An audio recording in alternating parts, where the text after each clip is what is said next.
Hello friends, job IQ preparation में आपका स्वागत है। आज है 14 अप्रैल और आज के दिन भारत निर्माता, संविधान निर्माता और भारत रत्न डॉक्टर भीमराव अंबेडकर का 131वां जन्मदिन है। तो सबसे पहले उनको जन्मदिन पर हम सब मिलकर शत शत नमन करते हैं। तो फ्रेंड्स, आज की ये वीडियो पूरी तरह से भीमराव अंबेडकर के ऊपर आधारित है। तो इस वीडियो में हम उनसे जुड़े सभी पॉइंट्स के बारे में जानेंगे जो एग्जाम के दृष्टिकोण से बहुत ही इम्पोर्टेंट है। तो फ्रेंड्स, अभी तक आप इस चैनल को सब्सक्राइब नहीं किए हैं तो सबसे पहले इस चैनल को सब्सक्राइब करें और अपने दोस्तों के साथ शेयर जरूर करें। और यदि ये वीडियो आपको अच्छा लगे तो आप लाइक जरूर करें। फ्रेंड्स, शुरू करते हैं आज का ये वीडियो। डॉक्टर भीमराव अंबेडकर के जो नाम है उन नाम में सबसे पहले उनके माता पिता और उनके टीचर के नाम से जुड़ा हुआ है। तो जो उनका नाम है डॉक्टर भीमराव रामजी अंबेडकर, इसमें जो भीमा नाम है उनकी माँ का नाम है और रामजी नाम है जो उनके पिताजी का नाम था। और अंबेडकर जो उनको नाम मिला, टाइटल मिला, वो मिला उनके गुरुजी के नाम पर।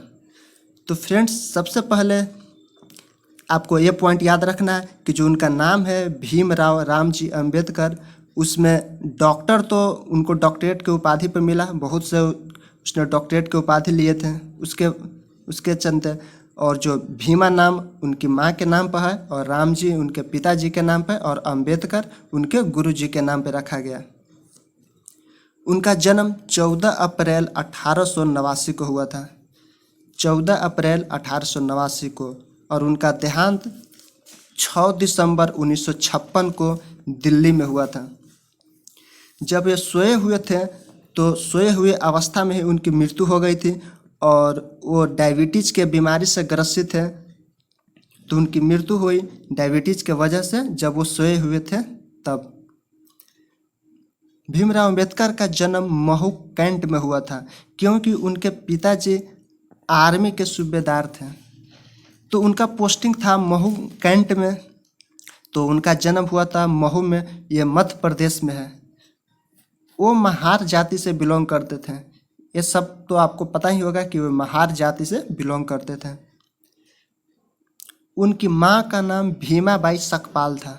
उनकी माँ का नाम भीमाबाई सकपाल था और उनके पिताजी का नाम रामजी सकपाल था। उनके पिताजी का नाम रामजी सकपाल था।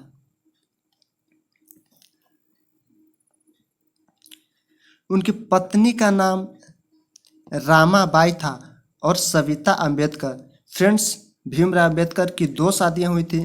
सबसे पहली पत्नी का नाम था रामाबाई और दूसरी पत्नी का नाम था सविता अंबेडकर। तो रामाबाई की मृत्यु हो गई थी। भीमराव अंबेडकर की शादी बहुत ही कम उम्र में ही हो गई थी, 15 वर्ष की अवस्था में ही उनकी शादी हो गई थी। लेकिन उनके शादी के कुछ ही दिन बाद उनकी पत्नी की मृत्यु हो गई थी। तो उसके बहुत से वर्षों के बाद उनकी दूसरी शादी हुई थी सविता अंबेडकर से। ये बहुत ही पढ़ी लिखी थी और ये ब्राह्मण कास्ट से बिलोंग करती थी। उनके गुरु का नाम था ब्राह्मण कृष्ण केशव अंबेडकर। गुरु का नाम क्या था? ब्राह्मण कृष्ण केशव अंबेडकर। इसी ने उनका नाम, टाइटल नाम दिया था अंबेडकर। किसने? ब्रह्मा कृष्ण केशव अंबेडकर ने। उनके एक फ्रेंड्स थे जो लाइफ लॉन्ग रहे थे, हमेशा उनका साथ दिए थे। वो थे नवल, जो पारसी समुदाय से आते थे। उनके फ्रेंड्स का नाम क्या था? नवल, जो उनके लाइफ लॉन्ग फ्रेंड हुआ करते थे। बहिष्कृत हितकारिणी सभा की स्थापना की थी। उनका एक बायोग्राफी है, वेटिंग फॉर ए वीजा। क्या? वेटिंग फॉर ए वीजा, ये एक बायोग्राफी है भीमराव अंबेडकर की। फ्रेंड्स, बहुत ही अच्छी बायोग्राफी है, आप इसे पढ़ सकते हैं। वेटिंग फॉर ए वीजा किसकी बायोग्राफी है? भीमराव अंबेडकर के। ये एग्जाम में भी बहुत पूछा जाता है। वेटिंग फॉर ए वीजा, ये ऑटोबायोग्राफी किसके द्वारा लिखी गई है? तो भीमराव अंबेडकर के द्वारा। अब जानते हैं संविधान में उनका क्या योगदान था। तो आप सभी लोग जानते हैं कि उनका संविधान में कितना योगदान रहा है।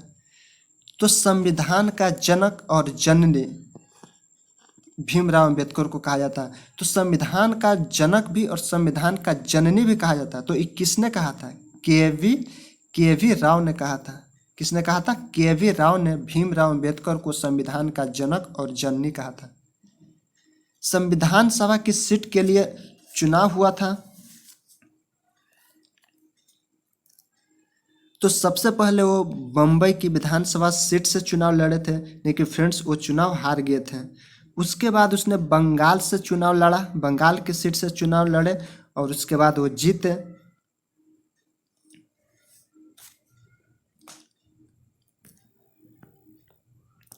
प्रारूप समिति के अध्यक्ष भीमराव अंबेडकर को प्रारूप समिति का अध्यक्ष बनाया गया था।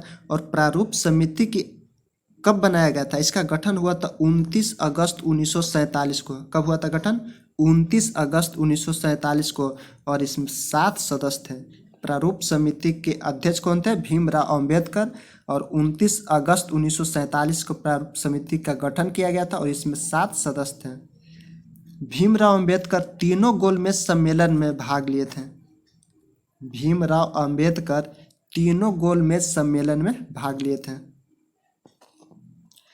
पूना पैक्ट कब हुआ था? पूना पैक्ट हुआ था 25 सितंबर 1932 को गांधी जी और भीमराव अंबेडकर के बीच। गांधी जी और भीमराव अंबेडकर के बीच पूना पैक्ट हुआ था 25 सितंबर 1932 को। लेकिन जो पूना पैक्ट हुआ था उस पर हस्ताक्षर किसने किए थे? तो जो पूना पैक्ट हुआ था इस पर हस्ताक्षर हुआ था डॉक्टर भीमराव अंबेडकर और मदन मोहन मालवीय। फ्रेंड्स ये एग्जाम में पूछा जाएगा तो इससे कन्फ्यूजन नहीं होइएगा, क्योंकि जो पूना पैक्ट हुआ था वो हुआ था गांधी जी और भीमराव अंबेडकर के बीच, और जो हस्ताक्षर हुआ था वो हुआ था भीमराव अंबेडकर और मदन मोहन मालवीय के बीच। गांधी जी का भीमराव अंबेडकर को पहले कानून और न्याय मंत्री बनाया गया था। भारत के पहले कानून और न्याय मंत्री थे भीमराव अंबेडकर। भीमराव अंबेडकर ने बहुत से बुक लिखे, तो इस वीडियो में हम उनसे कुछ इम्पोर्टेंट बुक्स के बारे में ही देखेंगे जो एग्जाम में हमेशा पूछे जाते हैं।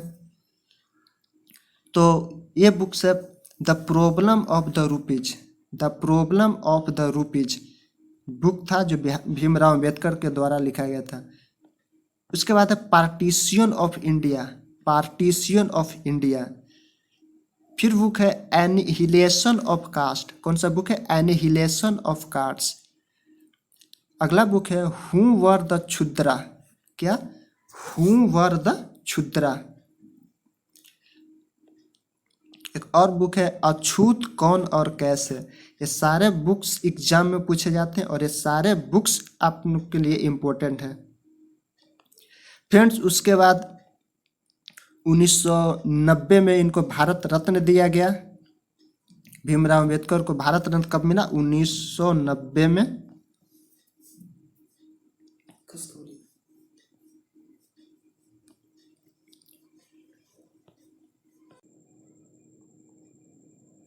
भीमराव अंबेडकर को लगभग 32 डिग्री मिला था। उन्होंने 32 डिग्रियां प्राप्त किया था और ऐसा माना जाता है कि भीमराव अंबेडकर 9 भाषा बोलते थे। कितनी भाषा? उनको 9 भाषा बोलने आता था और उन्हें करीब 32 डिग्रियां हासिल किया था। तो फ्रेंड्स ये वीडियो आपको अच्छा लगा तो अपने दोस्तों के साथ शेयर जरूर करें और अभी तक सब्सक्राइब नहीं किया तो सब्सक्राइब करें। वीडियो को अंत तक देखने के लिए थैंक यू।